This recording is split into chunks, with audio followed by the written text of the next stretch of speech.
Hello friends, once again आपका स्वागत है इंग्लिश विद रवि सारस्वत पर। ये सीरीज चल रही है मॉडल्स की। हम सीख रहे हैं मॉडल्स। इससे पहले वाली वीडियो में मैंने आपको सिखाया था हैज टू और हैव टू को आप कैसे प्रयोग कर सकते हैं।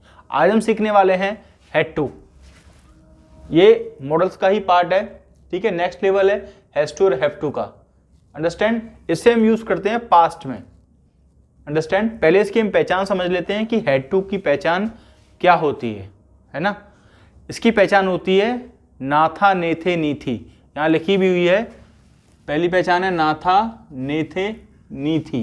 फॉर एग्जाम्पल, मुझे जाना था, मुझे सोना था, मुझे पढ़ना था, मुझे खेलना था, ओके, मुझे यहाँ रहना था, मुझे और पढ़ना था। एंड में क्या आएगा? ना था, ने थे, नी थी। ये इसकी पहली पहचान होगी। नंबर सेकंड, पढ़ता था, पढ़ते थे एंड पढ़ती थी।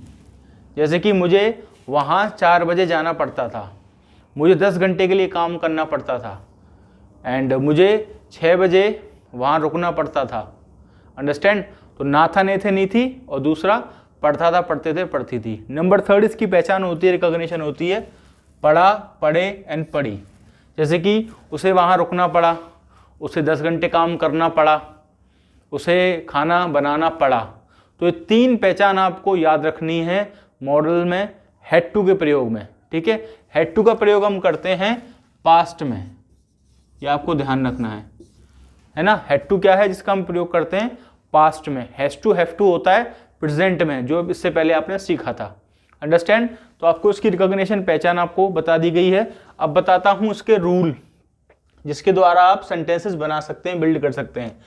सबसे पहले आपको लगाना है subject, had to, first form, then object. Simple सा इसका रूल है जो आपको फॉलो करना है सेंटेंस बनाने के लिए। Subject, had to, first form, then object, ठीक है। Now see some examples. Number 1, उसे वहां समय से पहले पहुंचना था, ठीक है। किसी भी सेंटेंस को बनाने के लिए उसकी पहचान बहुत इंपॉर्टेंट होती है। तो पहली पहचान हमारी आ चुकी है ना था। क्या है? ना था। उसे वहां समय से पहले पहुंचना था। सब्जेक्ट है ही। एक चीज और आपको याद रखनी है, सब्जेक्ट सिंगुलर हो चाहे प्लूरल हो, सबके साथ आपको क्या लगाना है? हैड टू लगाना है, सबके साथ। तो he had to reach there before time. उसे वहां समय से पहले पहुंचना था, तो he had to reach there before time. Number second, मुझे इस कंपनी में 2 साल काम करना पड़ा, ठीक है। मैंने सारे एग्जाम्पल तीनों रिकॉग्निशन के ले लिए हैं, पहचान के ले लिए हैं, तो आपको समझने के लिए ईजी पड़ेगा। मुझे इस कंपनी में 2 साल काम करना पड़ा, ठीक है, पढ़ा आ गया। I had to work in this company for 2 years। तो I had to work in this company for 2 years, ठीक है। इसमें सेम मैंने आपको लास्ट वीडियो में बताया था कि मॉडल्स में हैज टू, हैव टू में, जैसे कि मैंने आपको बताया था, कंपल्सन होता है, एक फोर्स होता है, एक मजबूरी होती है। तो सेम सेंस इसमें भी कंटिन्यू होगा, है ना। पढ़ा मैं, ना था, पढ़ता था मैं, सेम सेंस। जैसे कि मुझे वहाँ रुकना पड़ता था, तो कोई ना कोई मजबूरी है, कंपल्सन है, फोर्स है, इसका सेंस भी इसमें कंटिन्यू रहेगा। अंडरस्टैंड? तो I had to work in this company for 2 years। तो मुझे इस कंपनी में 2 साल काम करना पड़ा। तो आप समझ रहे हो, कहीं ना कहीं एक मजबूरी है, कहीं ना कहीं एक कंपल्जन इसमें हिडन है इस सेंस का, ठीक है। नंबर थर्ड, उनको ग्राउंड में 5 बजे पहुंचना पड़ता था। उनको ग्राउंड में 5 बजे पहुंचना पड़ता था, कोई कंपल्सन है, मजबूरी है, ठीक है ना। तो इसका हम बनाएंगे they had to, same, reach on the ground at 5 o'clock, ठीक है। रीच के बाद अब ऑन द ग्राउंड लगा भी सकते हैं और नहीं भी लगा सकते हैं। ये भी आप बोल सकते हैं they had to reach ground at 5 o'clock, ये भी सही चलेगा। They had to reach on the ground at 5 o'clock, ये भी सही है, ठीक है। दोनों तरीके से आप इसे बना सकते हैं। अंडरस्टैंड? नंबर 4, अकबर को महाराणा प्रताप से युद्ध हारना पड़ा, ठीक है। अकबर को महाराणा प्रताप से युद्ध हारना पड़ा। अकबर हैड टू, हारना क्या होता है, ठीक है। Akbar had to lose. Understand? Akbar had to lose the war against या फ्रॉम महाराणा प्रताप। आप अगेंस्ट लगा सकते हैं। अगेंस्ट मतलब होता है विपरीत, ठीक है।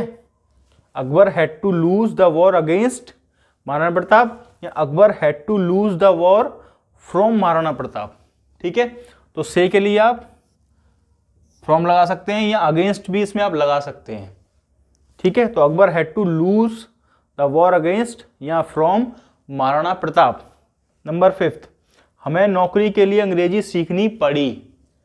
ठीक है ना, हमें अंग्रेजी के लिए नौकरी के लिए अंग्रेजी सीखनी पड़ी। तो वी हैड टू, एक चीज इसमें कॉमन आ रहा है, इसमें हैड टू सब में आ रहा है, चाहे सब्जेक्ट हमारा सिंगुलर है या प्लूरल है, आपको ध्यान रखना है, ये कॉमन है, हैड टू सबके साथ में आता है। लेकिन पहले इसमें ऐसा नहीं हो रहा था, पहले has to have to change हुआ करते थे, इसमें नहीं होगा। ठीक है, आपको ये याद रखना है विशेष तौर पर, अंडरस्टैंड। तो we had to learn English for job, तो हमें नौकरी के लिए अंग्रेजी सीखनी पड़ी, तो we had to learn English for job. तो इस तरीके से आप पॉजिटिव सेंटेंसेस बना सकते हैं। ठीक है, just I have given the 5 examples of positive, आप और भी बना सकते हैं, लेकिन अब हम सीखने वाले हैं नेगेटिव सेंटेंसेस आप कैसे इसमें बना सकते हैं।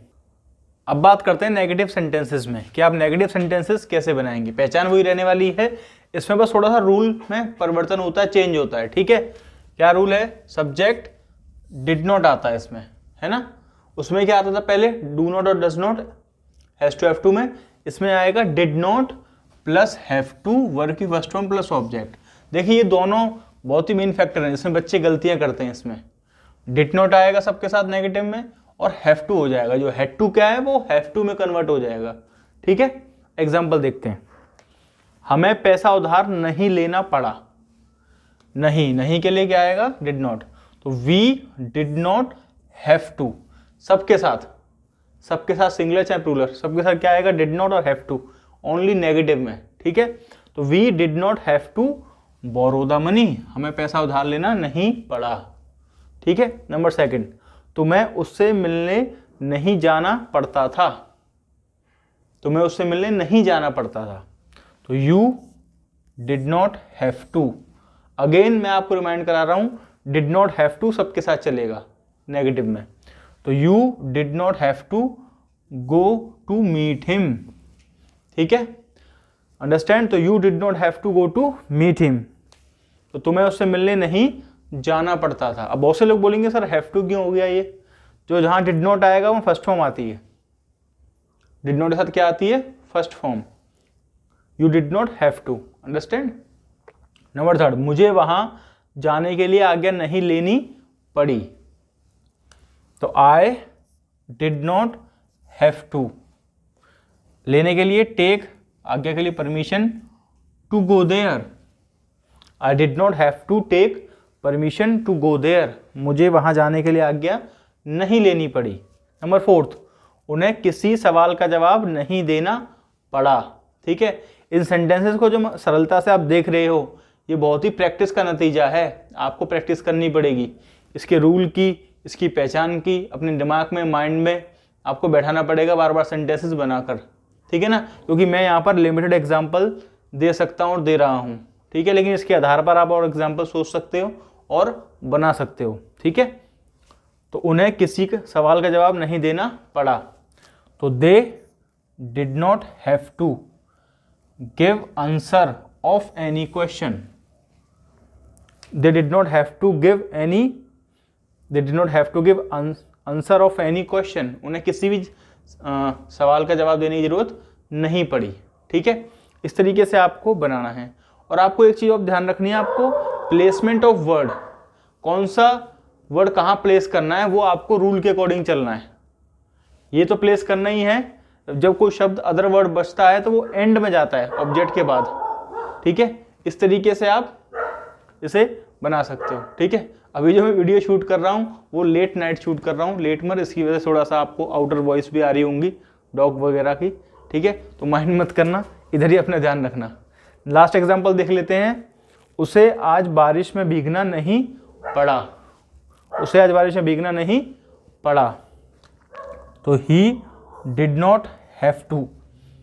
भीगने के लिए क्या होता है, गेट वेट, वेट क्या होता है, गीला, है ना, और होना क्रिया लगाएंगे तो गेट लगाना पड़ेगा आपको, तो get wet in the rain, he did not have to get wet in the rain, उसे आज बारिश में भीगना नहीं पड़ा। तो इस तरीके से आप नेगेटिव सेंटेंसेस भी बना सकते हैं। तो आज की वीडियो में हमने सीखे हैं positive sentences and negative sentences. इसके पार्ट 2 में हम सीखेंगे interrogative and WH family sentences आप हैड टू के साथ कैसे बना सकते हैं। ठीक है, तो it is all about this video. अगर वीडियो आपको अच्छी लगी हो तो प्लीज़ लाइक कर देना और शेयर भी करना। तो it is all about. Thank you so much.